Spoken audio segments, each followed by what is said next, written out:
The never-ending quest to go faster. The insatiable desire to set that new PB. Just one more click, one more pound of boost. Bring in that nitrous just a tenth of a second sooner. Anyone that has tried to push the limits on anything has a trail of broken parts behind them. This weekend, we made a few more.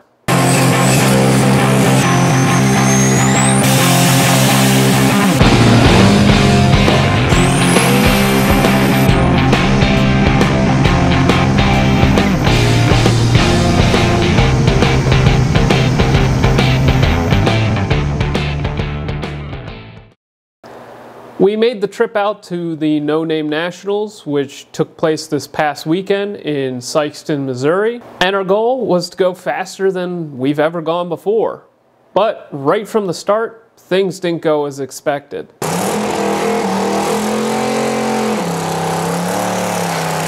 During the event planning and the promotion of the event, we were promised a certain level of prep. We definitely did not receive that level of prep at the event, and because of that, most of day one was struggling with that reality.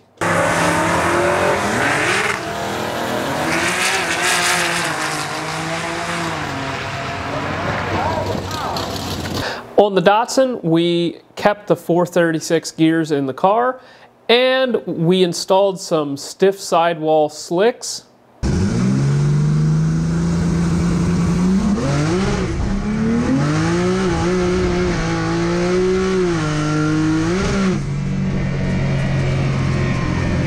On the Nova, we installed some 411 gears and some wheelie bars to allow us to push it to the maximum performance safely.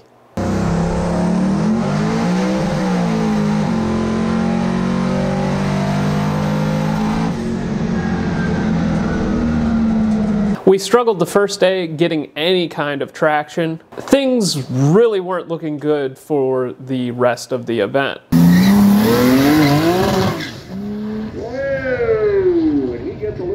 Up out there. For the Noname Nationals, we chose to bring my dad's 1974 Datsun 260Z, which we have swapped an Ameri-Barra Vortec 4200 and twin turboed it. It's running on methanol, and just about everything that you see on the car is custom. Behind the engine is a Turbo 400 and a Ford 9-inch, and we just finished building this car on the channel. Also, we brought my dad's 1974 Chevy Nova, which has a twin turbo LS engine in it. It has a very similar drivetrain to the Datsun, being a Turbo 400 and a Ford 9-inch. The Noname Nationals is a multi-part event. There is grudge racing, test and tune, a monkey bike challenge where you race your pit bikes against each other, a burnout contest, a bracket race, and a small tire 28-10-5 race to cap it all off. Our goal was to be in the running for the quickest ET for the event and to try to do well in the 28-10-5 race. Since we were having issues from the very start, we needed as much testing as we could get. So in order to get another test pass, one of our fellow competitors actually called us out so that we could make another grudge pass since Test and Tune was closed for the day.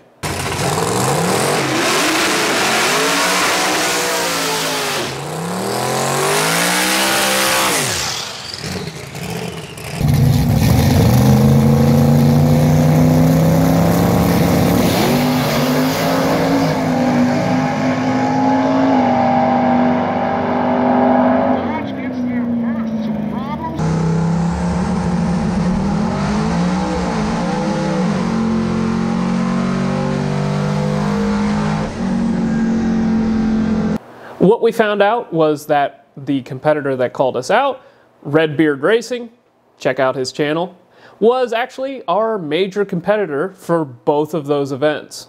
And this was a great opportunity for us to size up his car. Once again, we had traction issues and we actually blew one of our turbos on this pass against him. But we got to see a pretty good representation of what his car could run, and he was actually running a 29.5 10.5 and planned to switch to a smaller tire for the following day. He also didn't have the cleanest pass, so we had a pretty good idea of what he could run. As this was our last opportunity to make a pass for day one, we spent the majority of the evening while they were running the burnout competition replacing a turbo and installing a pressure regulator that we had planned to install on the Nova before the event, but ran out of time.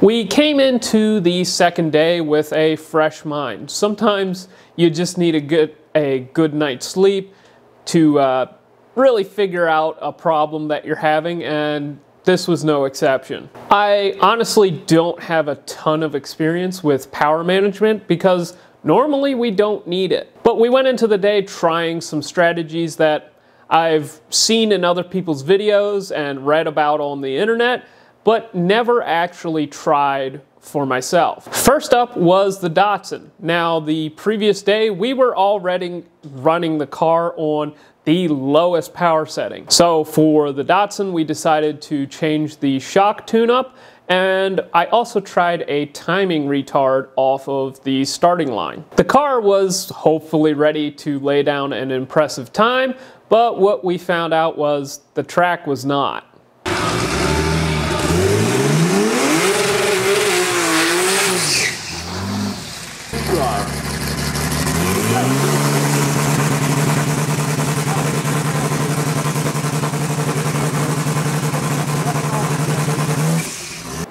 You're going to notice in the following clip that I get pretty frustrated. Not only did we spend an extended period on the trans brake, we also talked with the people at the starting line, and we, asked, is there any way we could test the timing system, before we put the car on the trans brake again? And what they told us was, nah, we don't need to do that, it'll be fine.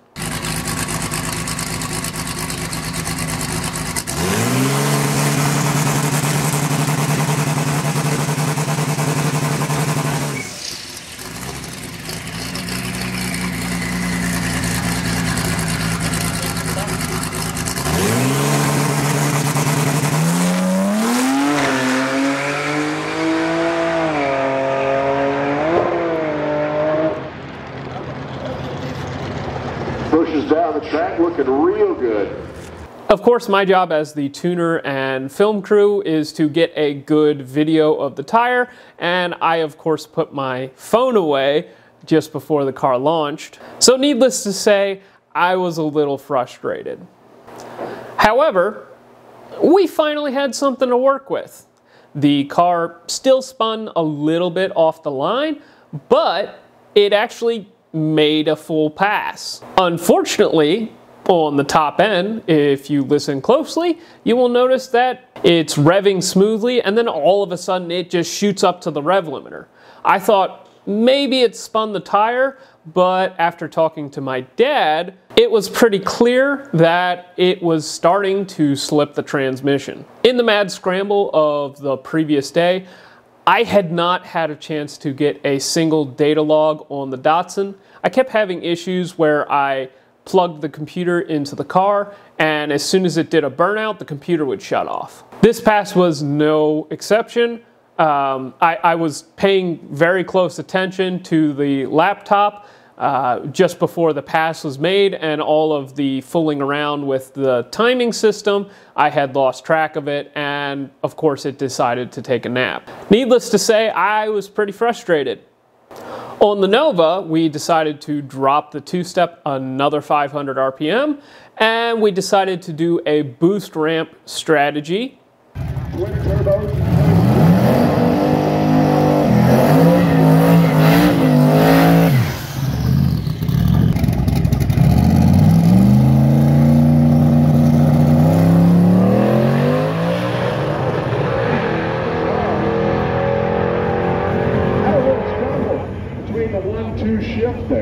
This too went well, but we had issues with the transmission on the Nova as well.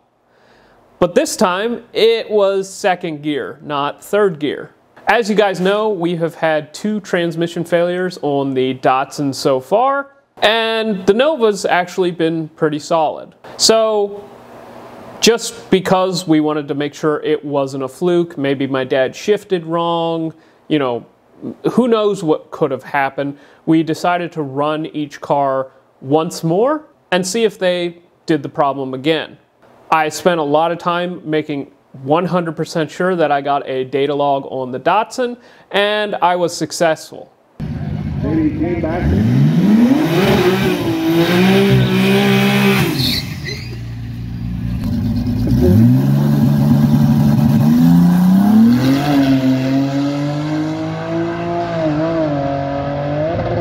Still wagging his tail just a little bit, but a much straighter pass, and man, he was blistering it down there.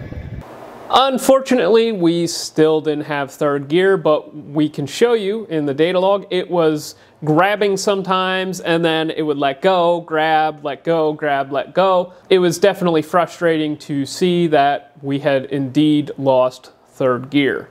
We're definitely going to have to go back to the drawing board, and it was time to hang it up. That being said, we were still entered into the 28-10-5 race with the Nova, so we tried to make another pass, but this time we wanted to try and shift from first immediately into third and see if we could at least limp it through the event. Also, we got to race Redbeard Racing again in our qualifying shot for the 28-10-5 race.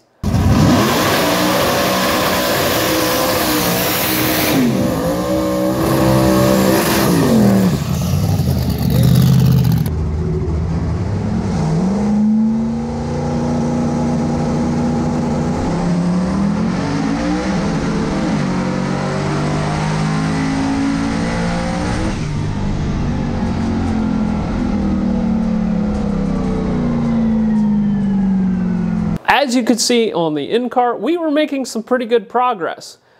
We launched the car and we seemed to be about even with Redbeard. As soon as it hit the rev limiter, because it couldn't go into second, you could see him shoot ahead, and as soon as it finally pulled into third, you could see we were definitely reeling him in. At this point, we were pretty discouraged. We were almost certain that we were not going to be able to race in the 28-10-5 race, but we decided let's try it one more time and shift even earlier and try to get it into third as soon as possible.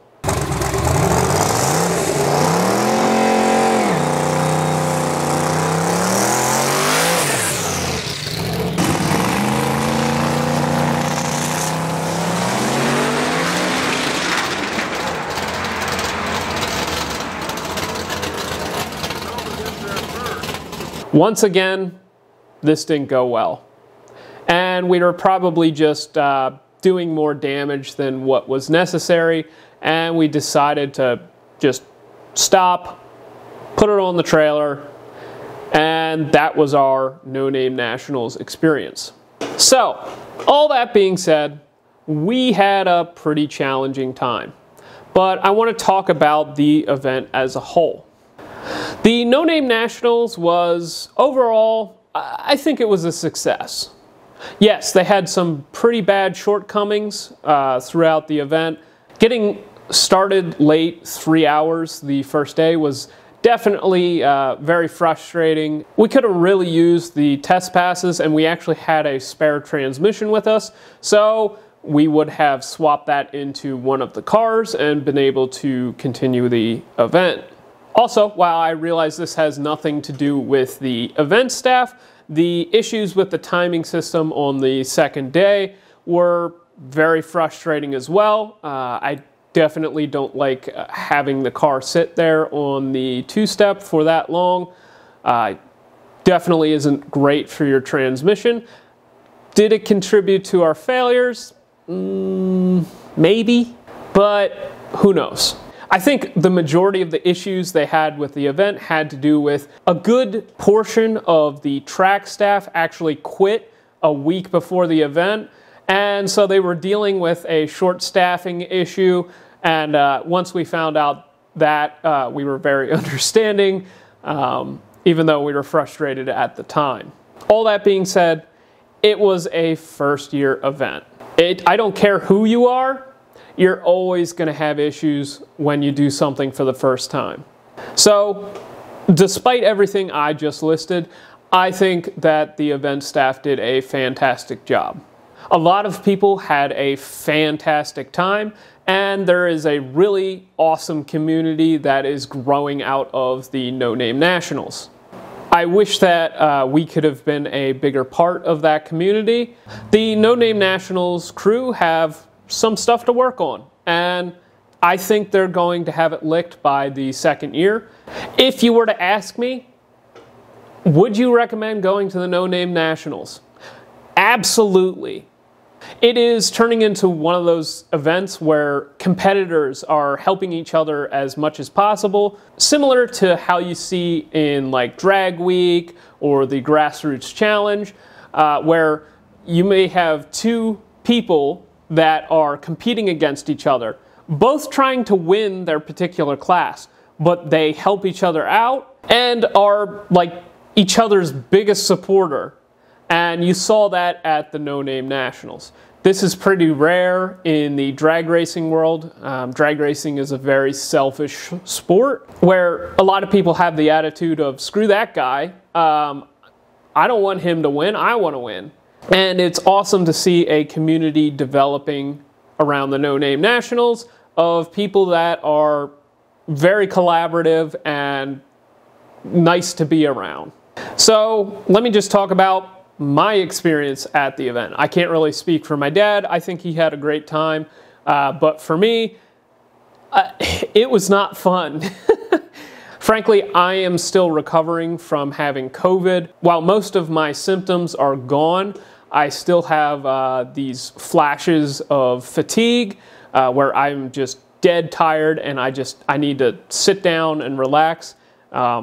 If you saw me during the award ceremony, you will have noticed that I was sitting down, and that was the reason. I was just so tired I couldn't stand for that length of time. I spent almost the entire time working on the cars, and you know, I really didn't have a chance to go out and meet people. It was really nice to meet the few people that I did. There were a few of you subscribers out there. ProCharged Mopar. It was nice to meet you. Ken from Tall Garage, nice to meet you as well. Levi from, I believe it's Levi's Garage. And meeting Buzz from Roadkill Customs was honestly the highlight for the entire event, at least for me. So we showed up and we didn't do very well, but maybe next time we'll do better.